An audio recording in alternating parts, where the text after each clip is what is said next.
Topic है हम लोगों का विद्युत धारा। ये हम लोगों का अगला चैप्टर है, नेक्स्ट चैप्टर है, जो इलेक्ट्रोस्टैटिक्स का जो हम बंटवारा किए हैं उस तरीके से, उसके बाद का ये टॉपिक है हम लोग का विद्युत धारा। लास्ट तो हम लोग पढ़े थे संधारित्र में संचित ऊर्जा, वही टॉपिक था लास्ट, निकल चुका, मामला खत्म हो गया। अब विद्युत धारा, अब यहाँ जो अपना इलेक्ट्रॉन होगा, यहाँ जो अपना आवेश होगा, अब ये दौड़ेगा और आवेश को हम यहाँ दौड़ाएंगे। और यहाँ पर जो सबसे पहले विद्युत धारा का परिभाषा बनेगा, वो परिभाषा इस बेसिस पर है। किस बेसिस पे परिभाषा है? बिल्कुल, एकांक समय में आवेश कहाँ से कहाँ तक जाता है, और एकांक समय में यानी किसी निश्चित समय में एक टाइम दिया हुआ होगा, यानी आवेश का प्रवाह होगा, आवेश दौड़ेगा। अभी तक जितना भी था, तो तुम अगर ध्यान हो प्रीवियस जितना भी चैप्टर में हम लोग पढ़ रहे थे, वहाँ आवेश रुका हुआ था, स्थिर आवेश था, सही है ना? वहाँ विद्युतीय क्षेत्र बन रहा था किसी स्थिर आवेश के कारण। अब यहाँ से क्या होगा? प्रवाह शुरू होगा आवेश का, आवेश दौड़ेगा इस चैप्टर से। अब इसका मतलब यह है कि पिछला वाला और इस वाले में फ़र्क पैदा होने वाला है, यानी पिछला वाले का जो भी, इसलिए ना बोल रहे थे कि वो एक अध्याय के रूप में आप इसको देखें। जो तुम कौन बोल रहे थे कि अध्याय बोलते हैं सर तो समझ में नहीं आता। अध्याय हम इसीलिए उसको एक पूरा बनाते हैं सेक्शन में, क्योंकि वहाँ पर हम ऐसे ही का पढ़ाई कर रहे हैं, हम ऐसे की पढ़ाई कर रहे होते जो स्थिर होता है। साइड से जाओगे वो, इस तरफ से जाओगे। तुम अभी आए हो स्कूल से, कुछ ज़्यादा लेट नहीं हो गया? ज़रूरत नहीं है बोलना, ज़रूरत नहीं है बोलना, काहे बोलेंगे आपको, है ना बाबू? ठीक है, ठीक, ना ना ना ना, ना तो कोई बात नहीं बाबू। तो हम ये कह सकते हैं बाबू कि एक तो आवेश दौड़ेगा, तो जब आवेश दौड़ेगा तो आवेश तो दौड़ने का तो हर वक्त दौड़ सकता है ना, लेकिन हम किस वक्त के लिए बात करेंगे? किसी पार्टिकुलर टाइम के लिए, किसी निश्चित समय के लिए। और वो निश्चित समय के लिए हम शब्द इस्तेमाल करेंगे एकांक समय में, एकांक वर्ड यूज़ करेंगे। तो उसके लिए परिभाषा हम क्या बनाएंगे कि एकांक समय में, एकांक समय में, समझना बाबू, क्योंकि इसमें ना एक से दूसरा तार जैसे अब तक बनाते आए हैं ना, एक से दूसरा, दूसरे तीसरा, जैसे पढ़ते अब तक सब जुड़ा रहता था, कैसे? बिल्कुल वैसे ही जुड़ा रहेगा। और कुछ टॉपिक, कुछ पॉइंट उधर वाला यहाँ डिस्कस होगा, लाइक विद्युतीय क्षेत्र E बराबर, याद है फॉर्मूला, F/Q कि Q/F, जो भी याद है अगर आपको, तो उस तरह से आने वाला है। समझ में आया? तो आपको वो सब ध्यान रखना है, यहाँ पर उसका यूटिलाइज होगा। क्लियर? हाँ, पूरा चीज़ नहीं हो सकता। क्यों नहीं हो सकता पूरा चीज़? क्योंकि वो स्थिर के लिए था, ये दौड़ते हुए के लिए है। एकांक समय में आवेशों के प्रवाह को किस नाम से पुकारा जा रहा है? विद्युत धारा I से सूचित करेंगे, कहते हैं। क्या कहा बाबू? एकांक समय में आवेशों के प्रवाह, या फिर एक और परिभाषा लिख सकते हैं ऐसा कि आवेशों, आवेश किसको बोलते हैं? Q को कहते हैं ना। आवेशों के प्रवाह के समय दर, समय दर का मतलब क्या होता है कि रेट ऑफ चेंज के रूप में कौन सा काम कर रहा है? समय काम करेगा। आवेशों के प्रवाह के समय दर, जिस रेट से समय जाएगा वैसे इसका प्रवाह बताइए, है ना। आवेशों के प्रवाह के समय दर को विद्युत धारा I कहते हैं। भाई ऐसे भी परिभाषा हो सकता है, देखो तो, आवेशों के प्रवाह के समय दर को, नहीं तो फिर वो वाला परिभाषा लिख लो, आवेश Q तथा समय T के अनुपात को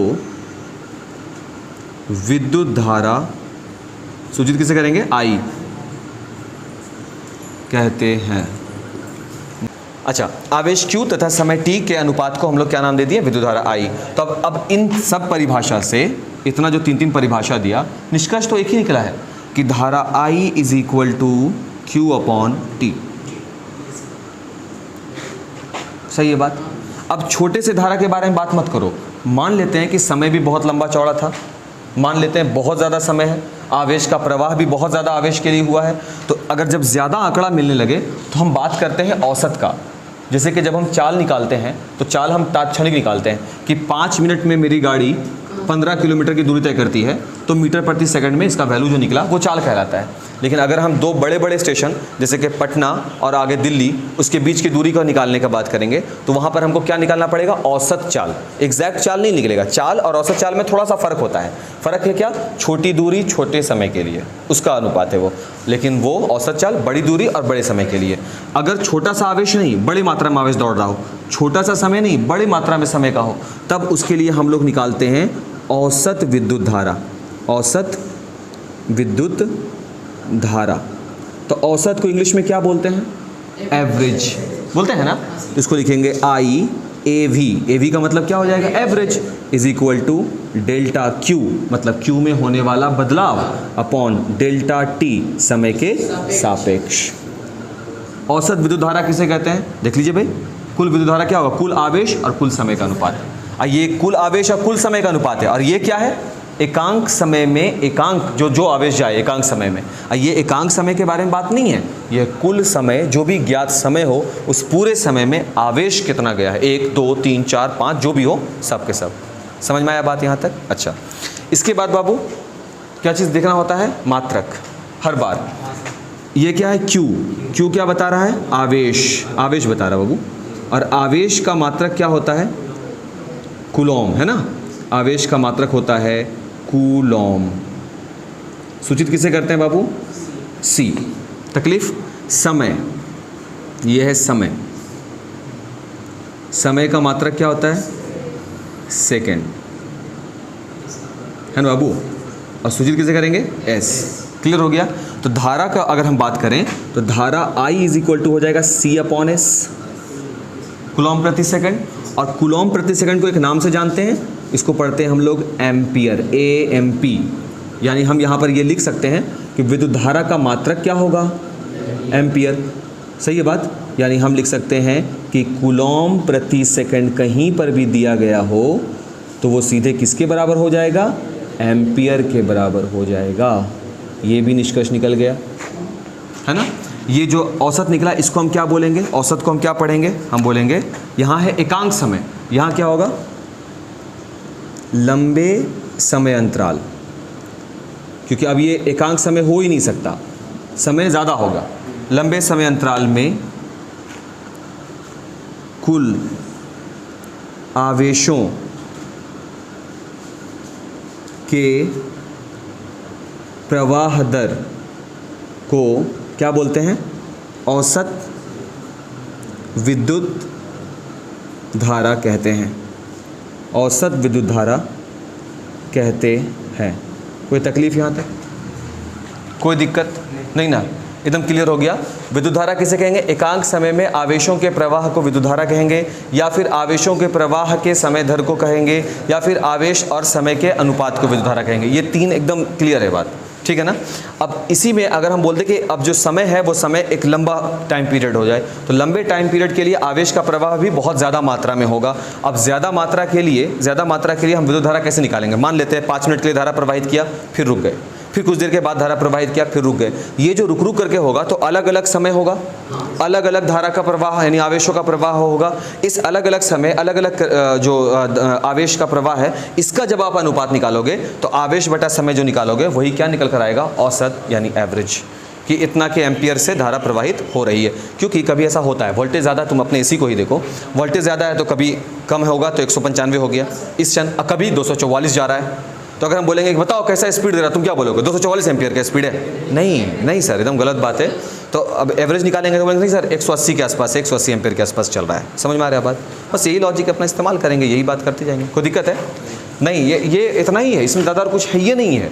ये एकदम इतना ईजी वे में तुमको देगा, क्लियर कर देगा, समझे। अच्छा देखो, इसमें और चीज़ क्या जानना है कि विद्युत धारा राशि कैसी है, तो इसको हम यहाँ पर लिख दें कि विद्युत धारा एक अदिश राशि है। अदिश राशि है। हाय मेरा कॉफ़ी अभी से आया भाई। लो पानी ला के रखा हुआ है, पानी, ठंडा पानी ला के रखा हुआ है, ठंडा पानी एकदम।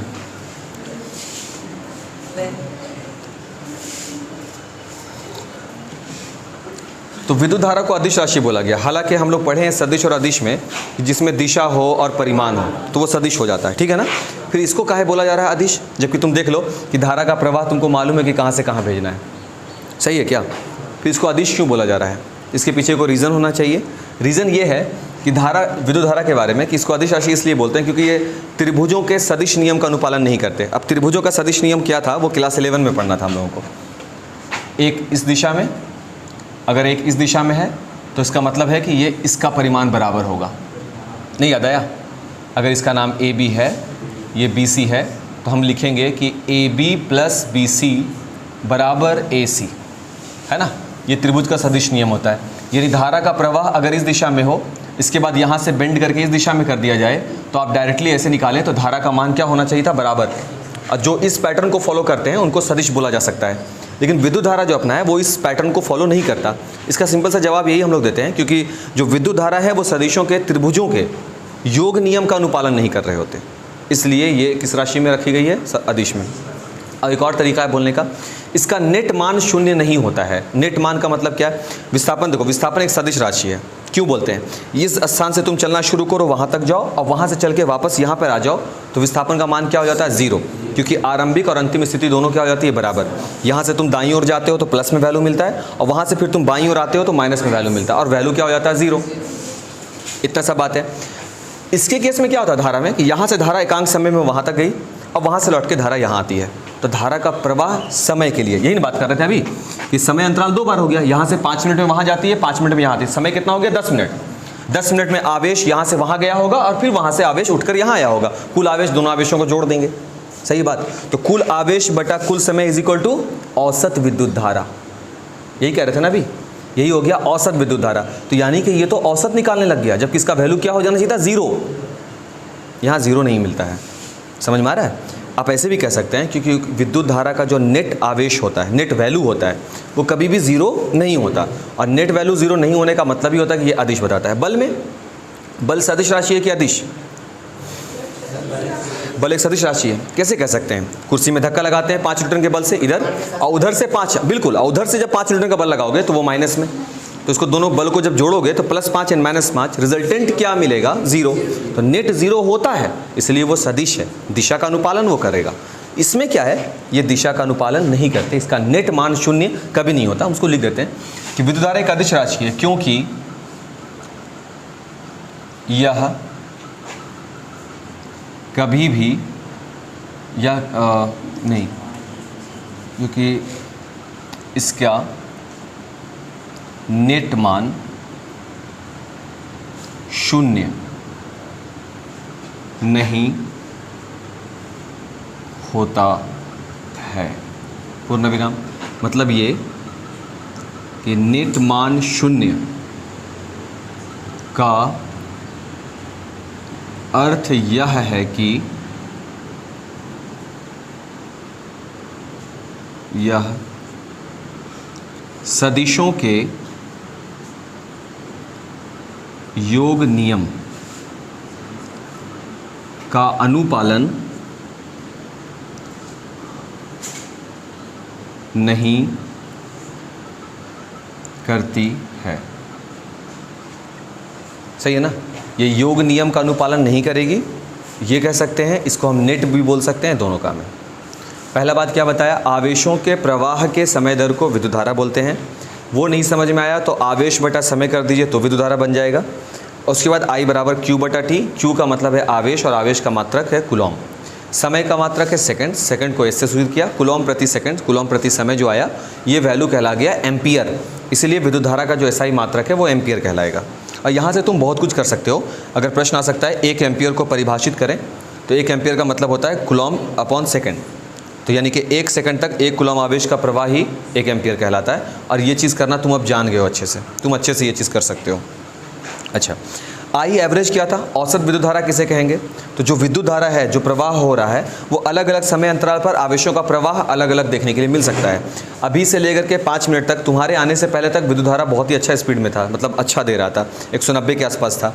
फिर जब तुम आए तो 220-30 हुआ, फिर तुम आए तो कट ही गया, फिर आधा घंटा के बाद फिर आएगा। ये अलग अलग समय अंतराल पर जो धारा का मान है, वो आवेश का जो मान है, वो अलग अलग आपको मिल रहा है। अलग अलग समय अंतराल पर अलग अलग मिला तो अलग अलग समय को पूरा को काउंट कर लेंगे। अलग अलग आवेश का जो दर रहा है उसको अलग से काउंट करेंगे। आवेशों से समय का अनुपात निकालेंगे। तो ये जो अलग अलग वैल्यू है जिसको आप एक जगह जोड़ रहे हैं, इससे जो रिजल्ट मिलेगा उससे हमको औसत मिलेगा। और औसत और एक्चुअल दोनों में फ़र्क क्या है? औसत जो होता है वो मिनिमम वैल्यू बताता है, माने मिनिमम ऐसा मेंटेन रखेगा। कहने का मतलब ये हुआ कि किसी पल एक वो बैट्समैन वाला हम लोग अक्सर एग्जाम्पल देते हैं, पहले मैच में 100 बनाया, दूसरे में 100, तीसरे में 100, बाकी के 2 में डक, टोटल स्कोर कितना कर दिया वो 300। औसत निकालो तो 5 से भाग लगाना पड़ेगा, 60। यानी हर मैच में उसका एवरेज क्या बन रहा है? 60 रन का, हर मैच में, जिसमें 0 बना रहा है उसमें भी। इससे ये पता चल रहा है कि ये जो खिलाड़ी है ना, इस खिलाड़ी के अंदर इतना पोटेंशियल है कि ये खिलाड़ी मिनिमम 60 रन स्कोर तो करेगा ही करेगा हर मैच में। समझ में आया? ये औसत बता रहा है। इसी तरीके से यहाँ पर अभी लाइट का है, इसी तरीके से ये अलग अलग मैचेस में देखो अलग अलग। तो ये हुआ शुरुआती 5 मिनट में वोल्टेज ऐसा था, अगले वाले में ऐसा हो गया, उसके बाद वाले में ऐसा हो गया। तो कुल आवेश, कुल समय डिवाइड किया, आई मिला। लेकिन वो आई क्या एक्चुअल में विद्युत धारा मिला? नहीं, वो औसत मिला, एवरेज धारा मिला। इसे ही बोला जाता है औसत विद्युत धारा। यहाँ पे हम लिख दिया है कि लंबे समय अंतराल में कुल आवेशों के प्रवाह दर को औसत विद्युत धारा कहते हैं। लंबे समय अंतराल का मतलब लगातार समय है, तो जाहिर सी बात है कभी कटा होगा, कभी आया होगा, कभी तेज़, कभी धीमा, सब उसमें सम्मिलित है। कभी आवेश ज़्यादा भी गया होगा, कभी कम भी गया होगा। लेकिन कैलकुलेशन में ये कैसे को दिखलाएगा? कभी दिखलाया जा सकता है कैलकुलेशन में? कभी भी नहीं, कभी भी नहीं। जैसे यहाँ से 9th क्लास का फिजिक्स में एक एग्जाम्पल भी है। पटना और रांची के बीच 414 किलोमीटर का दूरी है और वो कोई ट्रेन है जो शायद 9 घंटा में पूरा कर लेती है। तो ट्रेन की चाल क्या होगी? औसत चाल लंबे दूरी के लिए 9 चौके 36 और 5 9 छके 54, यानी ट्रेन की स्पीड हो गई 46 किलोमीटर प्रति घंटा। अब तुम ही सोचो, क्या लगता है 414 किलोमीटर की दूरी ट्रेन हर वक्त 46 किलोमीटर प्रति घंटे की स्पीड से चली होगी? अरे नहीं, कभी ऐसा आया होगा, कहीं पे पटरी चेंज हो रहा होगा तो ट्रेन वहाँ पे स्लो हो गई होगी, कई जगह पर रुक गई होगी ट्रेन, कई जगह पे बहुत तेज़ निकल गई होगी। तो इस 9 घंटा में वो सारी बातें सम्मिलित हैं। लेकिन क्या कहीं पे लिखना पड़ा? नहीं लिखना पड़ा ना। इस तरह से जो आंकड़ा आपको मिलता है इसको हम एवरेज बोलते हैं, औसत बोलते हैं। 9th में ही पढ़ने का है औसत चाल, और 12th में जाकर डिस्कस हो रहा है औसत विद्युत धारा के रूप में। औसत होता क्या है? चाहो तो इसको रटना पड़ेगा, नहीं तो काम तो चल ही जाएगा। क्लियर हो गया बात? अब ये है औसत, यानी कि लंबे समय के लिए। तो सर क्या हो अगर अभी तुरंत लाइट आया तुरंत कट जाए? ये भी तो हो सकता है ना। तुरंत आया तो सर जो तुरंत लाइट आया with in a fraction of second, एक सेकंड का भी बहुत ही छोटे से पल में ये जो लाइट आया, तो आवेश कुछ तो गुजरा होगा? हाँ बिल्कुल गुजरा होगा।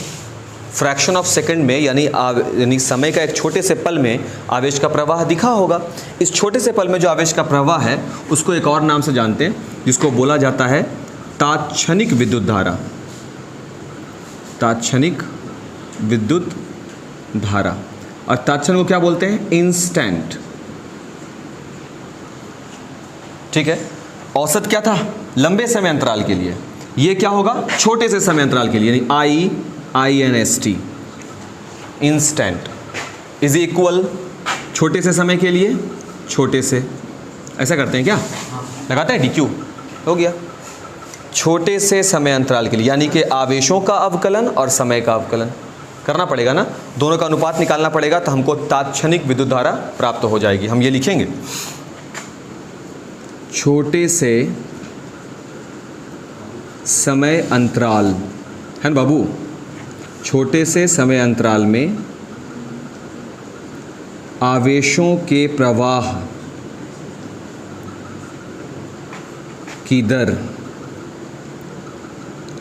तात्क्षणिक विद्युत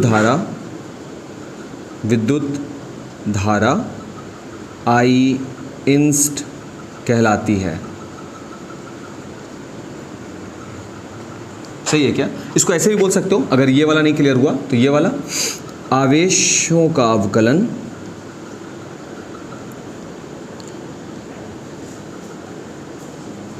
तथा समय का अवकलन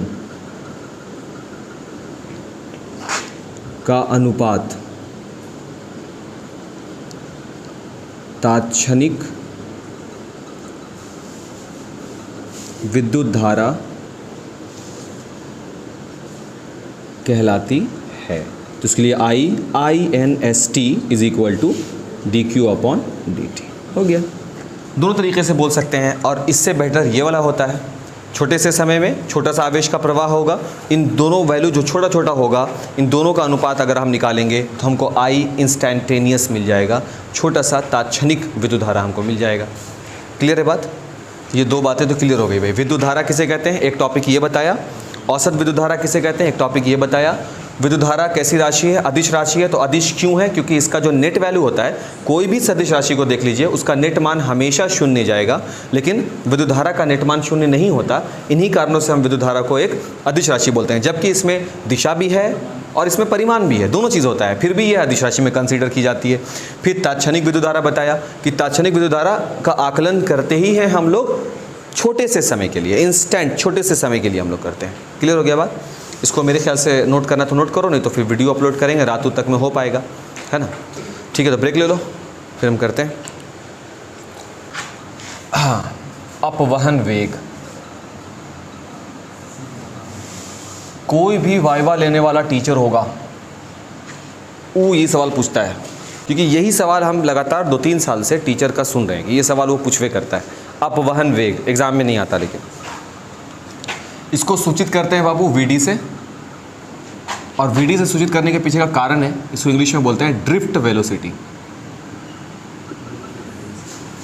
तो D जो है वो ड्रिफ्ट को बताएगा, V जो है वो वेग को बताएगा, वेलोसिटी को बताएगा। किसे कहते हैं वेग?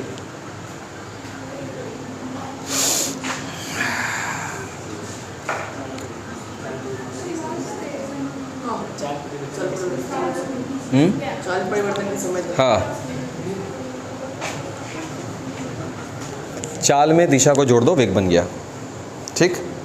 हाँ, एक गाड़ी जो है वो कुछ 12-13 किलोमीटर प्रति घंटे की रफ्तार से जा रही है, तो चाल है। अब 12 या 13 किलोमीटर प्रति घंटे की रफ्तार से उत्तर की ओर जा रही है या बाढ़ से पटना की ओर जा रही है, तो दिशा निश्चित हो गया, तो ये वेग हो गया उसका। ठीक है बात? यही था चाल और वेग, क्लास 9 चैप्टर नंबर 2 वहाँ पढ़ना है। और ऐसा टॉपिक है ये जिसको याद रखना है, पढ़ना नहीं होता है, रटना नहीं होता है। ठीक है, देखो ड्रिफ्ट वेलोसिटी में हम लोग जानेंगे इलेक्ट्रॉन का ड्रिफ्टिंग नेचर। ड्रिफ्टिंग नेचर का मतलब होगा यहाँ पर कंसीडर किया जाएगा क्या चीज़? वेग। वेग से बातें होंगी। समझ में आ गया बात यहाँ तक? मतलब ये कि जब तक कोई चालक पदार्थ हो, एक चालक पदार्थ बना लें,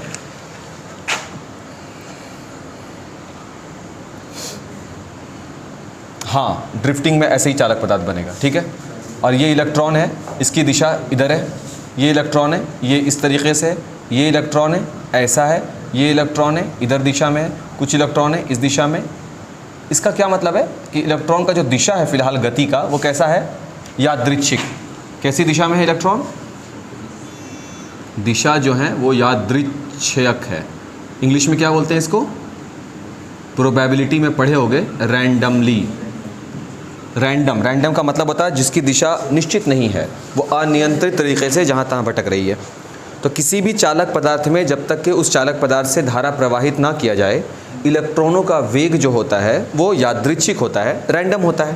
जैसे टीचर आया, वो पूछा, ए खड़े हो जाओ, बताओ VD क्या होता है, व्हाट इज़ ड्रिफ्ट वेलोसिटी? जवाब देखो कैसे देना। परिभाषा एकदम नहीं बोलना है, एकदम समझाना है। सर मान लीजिए ये एक चालक पदार्थ है, इस चालक पदार्थ में जो शुरुआत में जब इलेक्ट्रॉन है इस चालक पदार्थ में, क्योंकि हम इसको देखिए सर कुछ नहीं जोड़े हैं, तो ये चालक पदार्थ के अंदर जो इलेक्ट्रॉन होगा वो रैंडम गति में होगा। रैंडम मतलब जहाँ तहाँ, देखो सही है बात। और इस समय जब इसका वेग जहाँ तहाँ है, जहाँ तहाँ का मतलब जैसे तैसे इसका वेग है, तो मान लेते हैं कि कोई एक इलेक्ट्रॉन है, वो t1 समय में उसका वेग जो है वो u1 है, t2 समय में u2 है, t3 समय में u3 है, इसी तरीके से tn समय में क्या हो गया? un हो गया। समझ में आया? तब आप इसके इस वेग का औसत निकालिए। औसत कैसे होगा? u1, u2, u3, un divided by n, कुल संख्या जोड़ेंगे और उसको कुल संख्या से भाग लगाएंगे, इसका वैल्यू जो आएगा वो 0 आएगा। इसको क्या बोलते हैं? u एवरेज, वेगों का औसत। आरंभिक वेग है ना u, आरंभिक वेग का क्या है? औसत। जब चालक पदार्थ को किसी भी दूसरे स्रोत से, धारा के स्रोत से नहीं जोड़ा गया तो उसके अंदर मौजूद इलेक्ट्रॉन रैंडमली गति करते हैं और इस स्थिति में इन इलेक्ट्रॉनों का जो औसत वेग होता है वो क्या होता है, शून्य के इक्विवेलेंट होता है। देखो ये ड्रिफ्ट वेलोसिटी का तुम बता रहे हो, सामने वाले को जवाब दोगे तो बोला था हाँ वीडी कहाँ आया, मतलब सुनिए तो अभी अगर हम इसको जोड़ दें, ये प्लस हो गया ये माइनस हो गया, तो ये प्लस हो गया ये माइनस हो गया, अगर हम इसको जोड़ दें तब क्या होगा, तब मेरा इलेक्ट्रॉन किस में आ जाएगा, ऑर्डर में आ जाएगा। ऑर्डर का क्या मतलब है भाई, इलेक्ट्रॉन मेरा माइनस होता है वो किधर दौड़ेगा, प्लस के पास दौड़ेगा। अब ये सब इलेक्ट्रॉन जो होगा उसके पास एक ऑर्डर होगा और वो ऑर्डर क्या होगा, सही बाबू,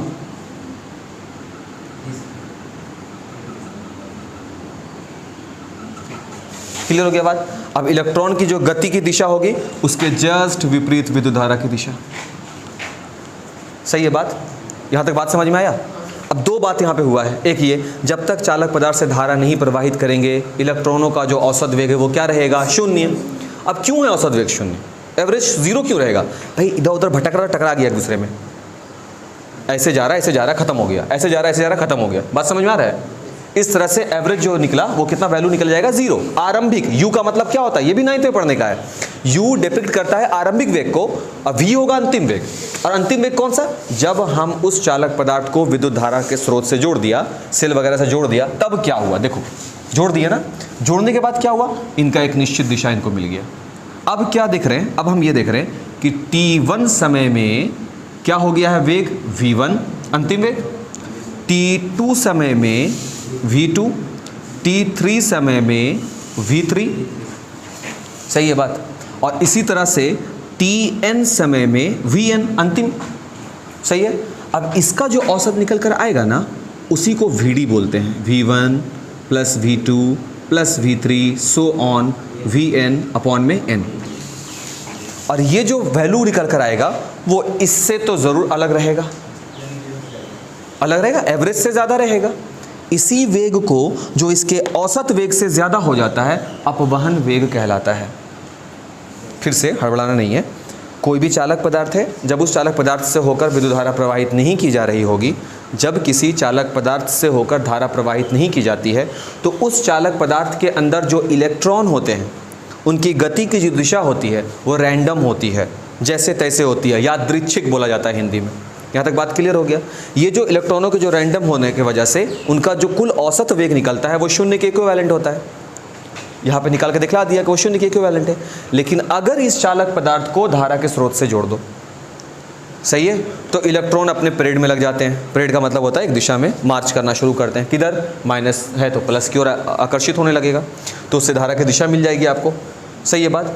अब सारे के सारे इलेक्ट्रॉन एक ही दिशा में जाएंगे, जब एक ही दिशा में जाएंगे तब जो अंतिम वेग का औसत प्राप्त होगा, यानी जो vd प्राप्त होगा आपको, जो भी मान है अंतिम वेग जो प्राप्त होगा वो इस औसत वेग से ज़रूर अलग होगा। वही अंतिम वेग जो औसत वेग से अलग है वो कहलाता है ड्रिफ्ट वेलोसिटी, अपवहन वेग, vd से सूचित करते हैं इसको, सही है बात। और यही बात लिखते ही हैं, इसका कोई परिभाषा जैसा कोई चीज़ नहीं होता। अगर तुम समझ रहे हो, एकदम अपने शब्द में समझ रहे हो इस चीज़ को, लिख सकते हो इसको। क्या सबसे पहले चालक पदार्थ में धारा प्रवाहित नहीं होगी तो एवरेज क्या हो जाएगा, ज़ीरो। लेकिन जैसे ही उसको करेक्शन बना देंगे धारा से, तब क्या होना है, तब बदलेगा चीज़, सही है ना, इससे अलग हो जाना है। अलग होने का क्या मतलब है, अब उसमें दिशा मिल गया ना, तो कुछ ना कुछ तो वैल्यू ज़रूर इससे ज़्यादा हो जाना है। अब हो जाएगा तो वैल्यू इससे ज़्यादा हो गया, वही हो गया vd। क्लियर है बात, तकलीफ नहीं ना, ठीक है। तो विद्युत धारा जो चैप्टर है, इस चैप्टर में हम लोग देखा कि यहाँ पर इलेक्ट्रॉन जो है स्थिर नहीं रहने वाला है, इलेक्ट्रॉन आवेश जो होगा अपना दौड़ेगा, और क्योंकि आवेश दौड़ेगा इसलिए देखो सबसे पहले क्या आ गया, ड्रिफ्ट वेलोसिटी आ गया। अब देखो कोई भी चीज़ पढ़े ना, ड्रिफ्ट पढ़े ना, एक्चुअल में यहाँ पर प्रश्न ये भी आता है कि ड्रिफ्टिंग वेलोसिटी जो होता है उसके लिए निम्न में कौन कथन सत्य है। ध्यान रखिएगा, औसत वेग कभी भी ज़ीरो नहीं होना चाहिए। औसत वेग ज़ीरो है इसका मतलब कोई आवेश उसमें गया ही नहीं है, और क्योंकि जब कोई आवेश नहीं जाएगा तभी ज़ीरो हो सकता है। ज़ीरो के अतिरिक्त है इसका मतलब है कि उसमें जो वेग आया है, ज़ीरो के अतिरिक्त जो भी वेग आया है उसी वेग को कहा जाता है अपवहन वेग, ड्रिफ्ट वेलोसिटी। समझ में आया। बेसिकली ये समझो, अंतिम वेग जो है वही अपवहन वेग कहलाएगा। ये अंतिम वेग है ना, अंतिम औसत वेग, देखो अंतिम वेग ये सब है और उस सब का क्या निकाला गया, औसत। तो अंतिम औसत वेग है, उसी का जो आप वैल्यू निकाले हो वो वैल्यू कभी भी ज़ीरो नहीं होगा। कब, जब उन सभी को स्रोत से जोड़ दिया गया है, यानी बैटरी से जोड़ दिया गया है तब, और उस समय जो वेग रहेगा उसी औसत वेग को हम लोग अपवहन वेग कहेंगे। ठीक है बात यहाँ तक? अच्छा, अपवहन वेग के बाद क्योंकि वेग आया है तो जाहिर सी बात है त्वरण भी आएगा। त्वरण, तब हम लोग करेंगे त्वरण का आकलन। टॉपिक भी लगा लो ऊपर में, त्वरण का आकलन। इंग्लिश में क्या बोलते हैं त्वरण को? त्वरण, है ना? तो यहाँ लगाएंगे हेडिंग त्वरण का आकलन। किसका त्वरण निकालेंगे बाबू? विद्युत धारा का। विद्युत धारा दौड़ रहा है, इलेक्ट्रॉन दौड़ रहा है ना, इलेक्ट्रॉन दौड़ रहा है ना। वेलोसिटी किसको मिला है? इलेक्ट्रॉन को मिला है ना। तो त्वरण किस में आएगा? त्वरण का अध्ययन कब करते हैं? आए जब वेग में परिवर्तन होता है क्योंकि वेग परिवर्तन की समय दर ही त्वरण कहलाती है ना। तो वेग में परिवर्तन होगा तब। और क्या ये वेग में परिवर्तन हो सकता है? अरे हाँ हो सकता है। तेज धीमा तेज धीमा तेज धीमा वेग में परिवर्तन हो सकता है। तुम कैसा आदमी सब है, हो सकता है ना बाबू। तो त्वरण आएगा ना उसमें अगर। अच्छा बताओ, खाली तुम ही लोग से सवाल होगा, F = QE होगा कि नहीं होगा? काहे होगा? कहाँ है? वाह, देखिए, क्योंकि विद्युतीय क्षेत्र की दिशा वहाँ पढ़े हैं। कहाँ पढ़ी? हो गया। अब कॉपी में इशारा हो रहा है, कॉपी में पढ़े हैं। कहाँ क्या होता है? E = F/Q क्या होता है? बल अपन आवेश। इसका परिभाषा क्या बनता है बाबू? इसका परिभाषा क्या बनता है? बल का अनुभव जो कर रहा हो, है ना, वही है ना। इसको तीव्रता भी हम लोग पढ़ रहे थे अगर याद हो तो। इंटेंसिटी शब्द उसमें वही कॉपी में, है ना, समझ रहे ना। तो यहाँ पर से वहाँ से हम F = Q निकाल दिया। ठीक है, अब ध्यान से त्वरण का हमको आकलन करना है। त्वरण किसके पास बैठा हुआ रहेगा? इलेक्ट्रॉन के लिए, सही है। तो यहाँ पर आवेश की जगह पे किसका इस्तेमाल करेंगे? इलेक्ट्रॉन का इस्तेमाल करेंगे। ठीक है ना। तो हम यहाँ लिख सकते हैं, और F = इस Q के जगह पर हम रख सकते हैं माइनस का E। मान लेते हैं कि आवेश किसका आवेश का आकलन करेंगे हम लोग? इलेक्ट्रॉन के आवेश का ना। F जो है वो Q × E है। E तो हो गया विद्युतीय क्षेत्र, और Q जो हो गया वो तो आवेश हो गया। आवेश किसका? भाई जो दौड़ रहा है। कौन दौड़ रहा है? इलेक्ट्रॉन। तो मान लिया कि किसी क्षण इलेक्ट्रॉन का जो आवेश है वो स्मॉल e है, और वो आवेश का परिमाण किस में होगा? नेगेटिव में होगा। तो ये रख दिया Q के जगह पर, इस वैल्यू को रख दिया। किसी को तकलीफ है ये वैल्यू रख दिया तो? नहीं ना। इसको हम बोला ये है मेरा समीकरण नंबर 1। एक और फॉर्मूला, F = ma, फोर्स बराबर मास गुने एक्सेलरेशन। एक्सेलरेशन मतलब त्वरण, सही है। अब यहाँ पर देखो, ये हो गया मेरा इक्वेशन नंबर 2। बल है LHS RHS बराबर हो जाएंगे क्या?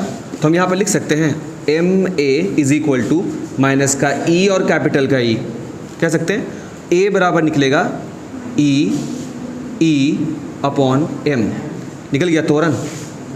जहाँ पर A किसको बता रहा है बाबू? त्वरण। स्मॉल e ये जो है ये किसको बता रहा है? इलेक्ट्रॉन का आवेश। क्लियर? अच्छा, कैपिटल E क्या बता रहा है?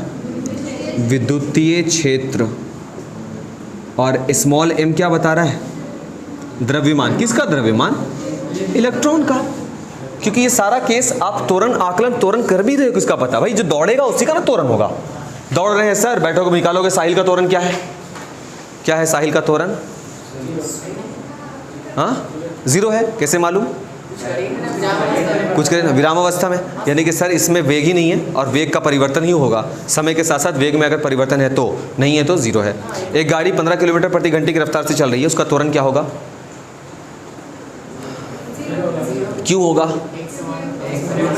एक समान गति है सर, उसमें कोई वेग में परिवर्तन हो ही नहीं रहा। 4 बजे भी वैसी स्पीड में थी, 4:05 में भी वैसी है। तो इस समय अंतराल में इसका त्वरण क्या हो गया? 0, क्योंकि वेग में परिवर्तन नहीं दिखा। अगर वेग में परिवर्तन हो जाए इस इलेक्ट्रॉन के केस में, तब उस त्वरण को निकालने के लिए आपको इलेक्ट्रॉन के आवेश, विद्युतीय क्षेत्र का मान और द्रव्यमान संबंध मिल गया, त्वरण का आकलन हो गया। क्लियर है बात? नोट करेंगे इसको, त्वरण का आकलन। कौन बाबू? फोटो खींच रहा है, नहीं आप दौड़ रहे हैं, नहीं दौड़ रहा था। नोट करने इसलिए बोल रहे हैं ना कि नोट करने से क्लियर हो जा रहा है यहीं पर बाबू, इसीलिए। अब खाली मैथमेटिकल चीज़ें हैं, देखो खाली मैथ का होगा। अब ये बताओ कि क्या सच में त्वरण निकालने में कोई दिक्कत हुआ? नहीं हुआ। अब हम निकालेंगे गति का नियम, v बराबर u प्लस ए टी, याद है किसी को? हाँ अभी तो बोले हम, क्या है वो? गति का नियम, गति का नियम, एकदम आराम से। अब गति का नियम कैसे वर्क करता है? v बराबर u plus A T, clear हो गया? अब यहाँ ठीक है। अब देखो हम लिख सकते हैं v1 बराबर u1 plus A T one. क्यों लिखे सर ऐसा? थोड़ा देर पहले अपवहन वेग में अगर तुमको याद हो तो अंतिम वेग v1 था, आरंभिक वेग u1 था और समय t1 था। त्वरण के बारे में ऐसा कोई बात नहीं है। क्यों? सभी इलेक्ट्रॉन एक ही वेग से u से v पहुँचे होंगे। u मतलब पहले सपोज कि इधर उधर भटक रहा होगा और सब कुछ जब बैटरी से जोड़े होंगे सभी अपना v प्राप्त कर लिया होगा, तो जो u1 रहा होगा वो v1 प्राप्त किया होगा, जो u2 रहा होगा वो v2 प्राप्त किया होगा, और सभी का सभी का जो त्वरण होगा एक समान होगा। समझ में आ रहा है बात? सभी का त्वरण एक समान है, इसलिए हम यहाँ पर a1 a2 a3 वगैरह नहीं कर रहे हैं। हम इसको ऐसा लिख सकते हैं, v2 बराबर u2 plus at2, v3 is equal to u3 plus at3, 83 नहीं 83, and vn is equal to un plus, सही है। अब सभी समीकरण को जोड़ो, समीकरण 1 प्लस 2 प्लस 3 प्लस 4, तो इधर हो जाएगा बाबू v1 plus v2 plus v3। जब vn आएगा थोड़ा गैप रखना है, vn है nth nवा वाला, तो थोड़ा सा करना पड़ेगा। इसके लिए भी सेम केस होगा, u1 plus u2 plus u3 un, United nation, clear, plus, हाँ तो वही है ही है, a कॉमन। अब यहाँ पे क्या होगा? t1 t2 t3 so on tn, और बस। देखो तो इसको रटना पड़ेगा, ये काम नहीं ना। अब यहाँ पे हम लिखेंगे दोनों, अब यहाँ पे ना दोनों ओर n से भाग लगा रहे हैं। क्यों? अभी थोड़े पहले हम लोग ऐसा कोई फॉर्मूला निकाले हैं, याद करो, v1 v2 v3 vn upon n, u1 u2 u3 un upon n, की है ना। तो उसी के वजह से हम यहाँ पे क्या लगाएंगे? दोनों ओर स्मॉल n से भाग देने पर, दोनों ओर, है ना। इधर देखो क्या बनेगा, v1 v2 v3 and so on vn upon n is equal to, इनके लिए देखो u1 u2 u3 un upon n plus a, t1 t2 t3 so on tn और अपॉन में n, सभी में लग गया n से भाग। अब देखो वेग का औसत, अंतिम वेग का औसत, ड्रिफ्ट वेलोसिटी अभी बात किया। अच्छा, आरंभिक वेग का औसत प्लस ए का मान भी शायद अभी हम लोग निकाल चुके हैं। अभी क्या आया है? माइनस का स्मॉल ई, कैपिटल का ई अपॉन में एम, सही है ना। और इसका value t1 t2 t3 tn, सही है बाबू। थोड़ा सा इसको क्लियर करके लिखा जाए, उसको मिटा रहे हैं उधर।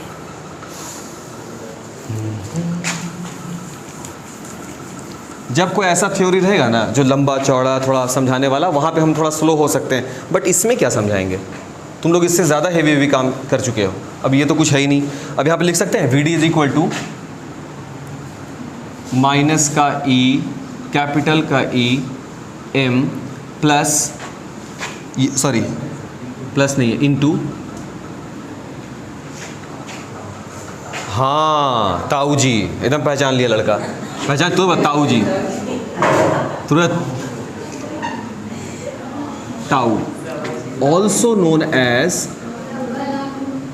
अरे बला गुण ले यार, विश्रांति काल। याद देखो, ये समय का औसत है। ये कौन सा समय है? ये समय का सर आप t1 t2 जो समय आप अलग अलग कर पाए, ये किस आधार पे कर पाए? हम बोला बाबू ये जो समय अंतर बता रहे हैं, ये समय है जब u1 v1 में तब्दील हो रहा था, u2 v2 में तब्दील हो रहा था। तो ये इलेक्ट्रॉन जो अपना अपना वेग बदल रहा है, ये कहीं ना कहीं आया 2 इलेक्ट्रॉन, ऐसे टक्कर लगाया, टक्कर लगाने के बाद बोला नहीं भाई इधर कोई बुला रहा है, प्लस वाला टकराया। ये जो इलेक्ट्रॉन का जो टक्कर वाला काल है ना, 2 इलेक्ट्रॉनों के आपस में टक्कर, इसका जो टाइमिंग है उसी को बोला जाता है कौन सा काल? विश्रांति काल। और ये वही विश्रांति काल है जो औसत निकालते हैं ना अलग अलग समयों का। ये T1 T2 T3 क्या है? आरंभिक से अंतिम, ये जो वेग में पहुंचने में जो समय लगा, तो ये आरंभिक से अंतिम वेग ये प्राप्त ही क्यों कर पाया? अंदर में पहले रैंडम दौड़ रहा था ड्रिफ्ट वेलोसिटी में, और उसके बाद ये टकरा रहा था। टकराने के बाद अब इसको एक निश्चित टकराया, कहाँ चलना है भाई? प्लस की ओर चलना है हमको। टकरा करके अपना एक दिशा प्राप्त कर रहा है। टकराने का जो काल है ना, ये इसी को नाम दिया गया है विश्रांति काल। यानी 2 इलेक्ट्रॉनों के टक्कर का काल, टकराने का जो काल है ना उसको बोला जा रहा है क्या जी बाबू? विश्रांति काल। समझ में आया? अब यहाँ से क्या रिजल्ट मिल गया? ड्रिफ्ट वेलोसिटी का, कि किस पर डिपेंडेंसी है ड्रिफ्ट वेलोसिटी की। देखो इलेक्ट्रॉन का आवेश, विद्युतीय क्षेत्र, द्रव्यमान और विश्रांति काल। समझ में आ रहा है बात? आपको अलग अलग T1 T2 T3 वगैरह करने की आवश्यकता नहीं है, आप सीधा उसकी जगह पर आप टाउ का इस्तेमाल कर सकते हैं। समझ में आया? ये कैसे निकला है? एक तो QE और एक F बराबर ma, उसके थ्रू हम A निकाल लिया। त्वरण मिल गया, त्वरण मिला तो हम आराम से गति के नियम का इस्तेमाल करते हुए हम VD निकाला, VD से वैल्यू को रखते चले गए। सही है क्या? और त्वरण के केस में ही हम इसको एक स्टेप बढ़ा करके निकालते हैं, ताकि यहाँ से हमको VD का एक फॉर्मूला मिल जाता है। समझ में आया बात? नोट करेंगे इसको भी।